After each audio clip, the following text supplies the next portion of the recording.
Shots fired at Triangle Town Center connected to a car crash in Wake Forest, where Raleigh police are telling us about this investigation. We're under a frost advisory tonight as cool air sticks around, where the temperatures drop the lowest and when that big heat makes a comeback. And a former intelligence officer at Fort Bragg was in court today, charged with leaking classified information to the press. Information that eventually led to a book about the military post's ties to drug trafficking. So we want to dig a little deeper into whistleblowers and what happens when they spill our country's secrets. Welcome. Thanks for being with us. This is WRAL News at 7 o'clock. I'm Dan Haggerty. Secrets published about an elite military unit out of Fort Bragg, a teenager who saves his neighbors from a house fire, and why data centers in our state aren't paying any sales tax. Lots to talk about tonight. We want you to be part of the conversation, so please send us an email, 7 p.m. at WRAL.com. Your questions, your feedback, they drive this newscast, so please keep those emails coming. First up tonight, shots fired at Triangle Town Center. Sky 5 flying over that scene this afternoon. Police telling us this is linked to a car crash that happened not far away, and 2 people are now in custody. We have our WRAL's Willie Danley joining us live from Triangle Town Center tonight. There are evidence markers all over the place out there, Willie. Dan, this scene cleared just a little bit over an hour ago, but it was a very large investigation, and it certainly came as a shock to shoppers here at Triangle Town Center. A shooting in the parking lot in the middle of the day. It all happened right here. As I said a short time ago, this parking lot was full of evidence markers and yellow tape securing the perimeter. I want to take you to some video. Breaking news tracker captured here at the scene not long after that call for shots fired came out. You can see some of the crime scene tape surrounding the scene and over a dozen evidence markers pointing out where investigators found shell casings here. According to RPD, they received word of this shooting around 3:30, and officers arrived not long after that, finding a car in this parking lot that was involved in the shooting. A short time later, a car crash occurred in Wake Forest, just one town over from Triangle Town Center. According to RPD, the people involved in that crash were the suspects in this shooting. They have since been detained. Right now, we have reached out to RPD, and we are working to learn more information about the 2 people who were detained and how exactly the shooting unfolded in this parking lot. We are going to stay on top of this story. Tune in to Fox 50 at 10 and WRAL News at 11 for more information. Willie Danley, WRAL News, live at Triangle Town Center. Thank you to Willie. It's time now to get you caught up on the other big headlines from today. These are the 5 things you should know right now. An investigation is underway after yet another bomb threat at one of our local schools here in the area. Sky 5 over the scene as students were dismissed from Lufkin Road Middle School. That's in Apex. Staff say they got a bomb threat over the phone, and then they called police. Officers gave the all clear a little while later. No word from Apex police about where today's threat came from. A woman faces charges after investigators say she ran an unlicensed daycare and then failed to report the death of a child in a timely manner. That child died in 2024. 47-year-old Tamika Fowler was arrested in Wendell this week. Wendell police say she faces 5 counts of child welfare violations, but was not charged in the death of the infant. Fowler will be in court next month. The man at the center of a high-profile murder case out of Charlotte was found not competent to stand trial. That's DeCarlos Brown Jr., accused of killing Irina Zarutska on the light rail train last year. Her death sparking national outrage, leading lawmakers to tighten rules for repeat offenders and those charged with violent crimes. Court records show Brown will stay in custody while his federal case plays out. UNC and its former provost settled a lawsuit over accusations the school broke the law when hiring Bill Belichick. Chris Clemens said the school violated open meetings laws, pointed to closed sessions during that process when they hired Bill Belichick. Clemens resigned about a year ago. The details of the settlement have not been made public. Sky 5 capturing the moments a firefighter rescued a child who was stuck about 40 feet up in a tree. This was outside of Laurel Park Elementary School around noon today. There they are coming down the ladder. Gusty winds were also an issue here, so firefighters did use that ladder truck to rescue the child. A Fort Bragg Special Operations Command veteran facing federal charges tonight. The FBI says Courtney Williams shared classified information with a journalist. Now, maybe you've heard about this. There was a book that came out. It was called The Fort Bragg Cartel, Drug Trafficking and Murder in the Special Forces. It came out sometime last year, and it details sexual harassment and discrimination within the Delta Force.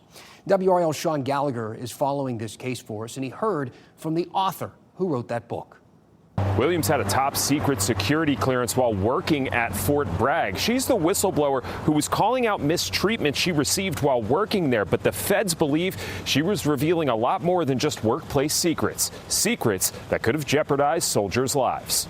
For 8 years, Courtney Williams worked in the Army's Delta Force at Fort Bragg, behind-the-scenes work to help maintain cover for one of the military's most secretive groups. But now she's being accused of leaking top-secret information to a journalist that could have put soldiers' lives at risk.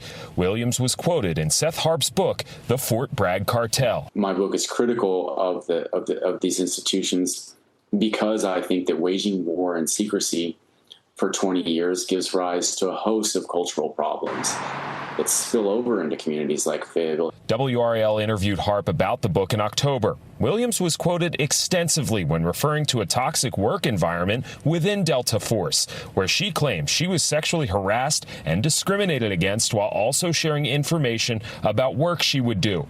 A criminal complaint filed today indicates she had concerns about how Harp's reporting could affect her, telling her mother, "I might actually get arrested," and also telling Harp, "I would definitely have been concerned with the amount of classified information being disclosed." She continued, saying in part, "I'm taking deep breaths, but have a feeling this is going to be more of a nightmare for my children than not." Harp declined an interview but sent me a statement calling this a vindictive act of retaliation and saying in part, "Former Delta Force operators disclose national defense information on podcasts and YouTube shows every day, but the government is going after Courtney for the sole reason that she exposed sexual harassment and gender discrimination in the unit." This charge against Williams does fall under the Espionage Act, and if she is found guilty, she could face up to 10 years in federal prison and fines along with it. In Raleigh, Sean Gallagher, WRAL News. Thank you to Sean. And look, this is just the latest example of a long list of people who leaked government secrets to a journalist. And these leaks have consequences for the people who leak the information and for the agencies who get exposed. There are tons of stories. Samuel Morrison, Thomas Drake, Daniel Hale, Julian Assange, Jeffrey Sterling. But I want to focus on three of the biggest stories: Edward Snowden, Chelsea Manning, and the Pentagon Papers. And let's start there. In 1971, when military analyst Daniel Ellsberg shared top secret information with the New York Times, 7,000 pages, revealing that the U.S. government lied to the public about the Vietnam War. Ellsberg was charged with 12 felony counts. They were all dismissed when the judge declared a mistrial, all because the government tried to blackmail and bribe its way out of the situation. Now, I'm skipping over a lot of the details there, but you get the idea. In the meantime, the case led to major change. The War Powers Act that passed in 1973, that restricts the president's ability to commit armed forces without congressional approval. The case also led to a major Supreme Court decision protecting news outlets that publish government secrets provided by an informant. Takes us to 2010. Army intelligence analyst Chelsea Manning provided 750,000 documents to WikiLeaks. They revealed information about the wars in Iraq and Afghanistan, including video of an airstrike that hit civilians. Manning was convicted on 20 charges. She was sentenced to 35 years in prison. But in 2017, President Obama commuted her sentence to 7 years.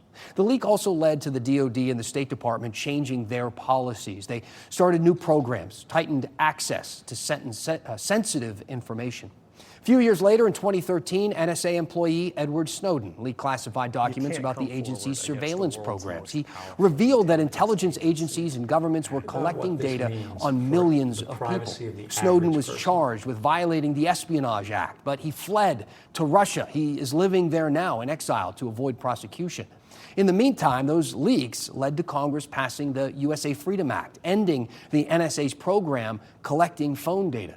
The leaks also led to the rise of end-to-end encryption. That's the technology used in iMessage and WhatsApp protecting user data. The point is, leaking government secrets, they have consequences, and they go well beyond the person behind the actual leak. Shining a light on this stuff has ripple effects. It can put other government officials and troops in serious danger. It can also lead to substantive, beneficial change in government. We're still in very much the early stages of this Courtney Williams case out of Fort Bragg. Will she go to prison? Did her actions actually put troops in harm's way? Will her story create change within the Delta Force? We will be watching. I want to know what you think. Send us an email, 7 p.m. at WRAL.com. Is this story interesting to you? Do you want to know more about this situation or other government leaks and some of those other cases that we are talking about? Tell us what's on your mind. We'll talk about it right here at 7 o'clock. So much more to talk about tonight, like Duke Energy trying to increase our power bills. I can't think of anyone who's a fan of higher bills. Governor Stein, he says he might have some solutions, and they include doing something about data centers. Plus, tonight's 7 p.m. Super Kid is basically an actual superhero. He literally sprung into action, leaping over a fence in a single bound, I might add, to put out a fire at his neighbor's house. We're going to hear from him tonight in our One Last Thing. Mike? Way to go. Hey, temperatures are dipping after a very chilly afternoon. 57 in Raleigh, 58 Fayetteville. Frost advisory for tonight for some. I'll highlight that and what it will feel like in the morning coming up.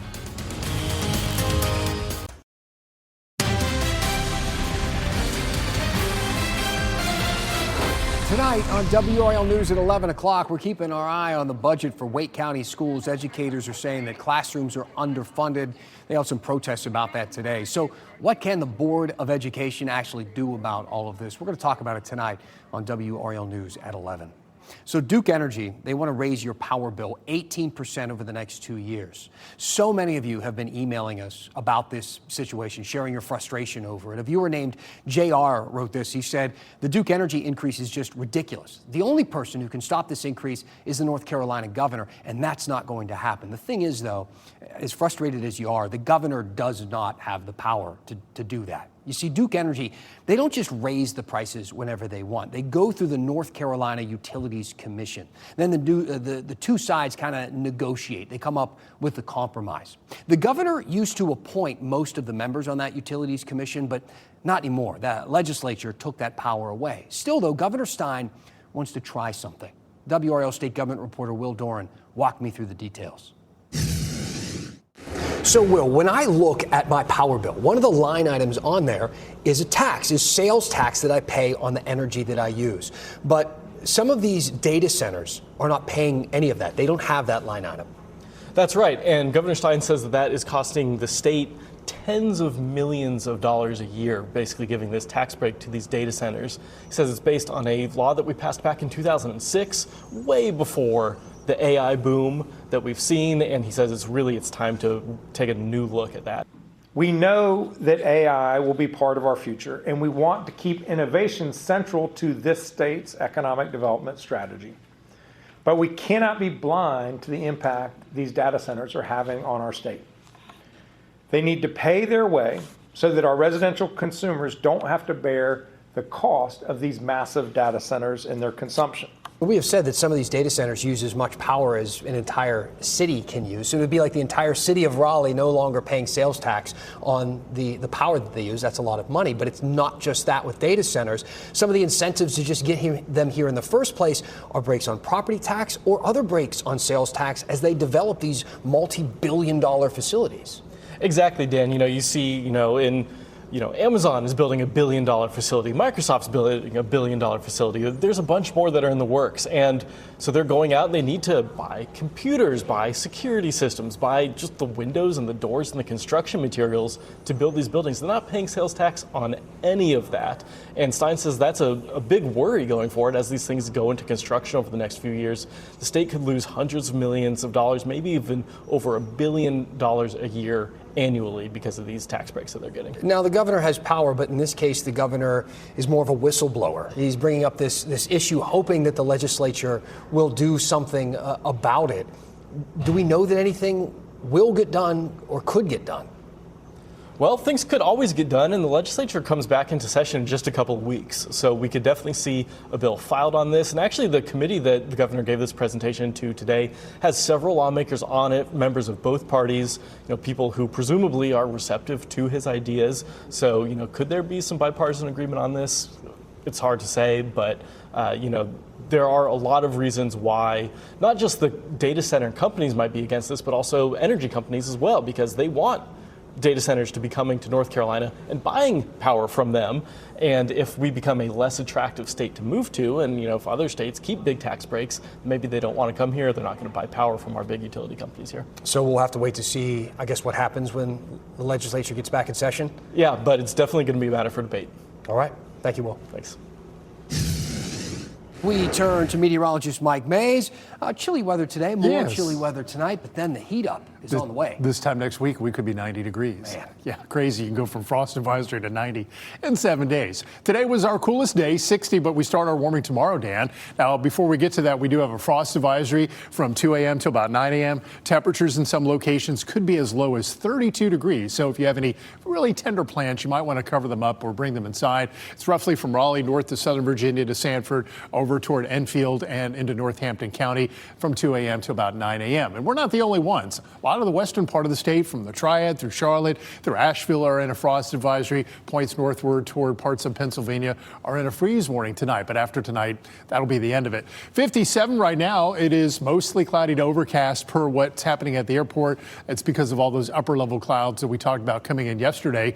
58 Fayetteville, 57 Greensboro, 47 at Boone. But before you know it, we're going to be warm again. Now, there is a front on the way. This front apparently gets here on Saturday. There could theoretically be a sprinkle with it.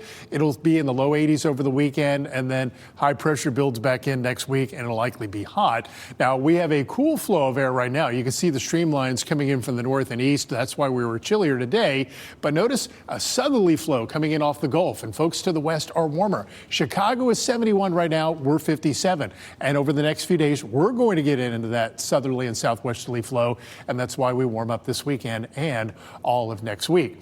So our first 90 degree coming next week, it looks like it will happen. Now it's 68 for our high tomorrow, 76 on Friday. That's our transition day back to the warmer air. Warm over the weekend with low 80s both days.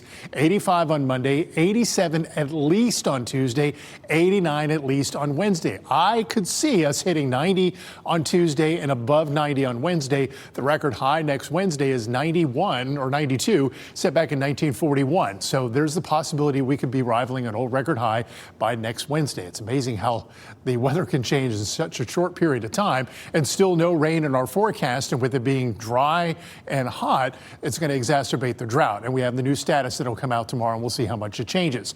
We've been looking for rain, and the earliest we see it on the American model now is April 20th, the European model April 24th. So we're going to have to hold tight until at least that period before we see any rain come back. So frost in spots tonight, lesser wind tonight, 37 in Raleigh, 36 in Durham, 32 at Roxborough. Some of the normal colder rural areas will likely be in the low 30s. And then tomorrow we begin to warm up, 68 Raleigh, 71 Fayetteville, 66 in South Hill, 68 at Rocky Mount. So here's your 7-day forecast. It's our warming 7-day forecast with no rain at all. 42 on Friday morning, 50 on Saturday morning. And we fast forward to Monday, Tuesday, and Wednesday of next week. It's mid and upper 80s, feeling more like June, Dan, as we get into next week. You said it. Thank you, Mike. A dramatic rescue caught on camera. An injured teen rushing into a burning home to help his neighbors. Incredible. Let's look at the video. We talked to him and his dad, and it's our one last thing. Along with some of your feedback after the break.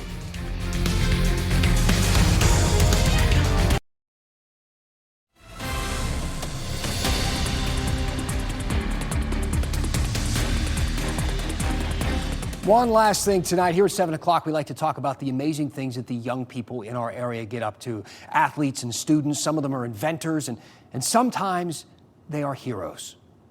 7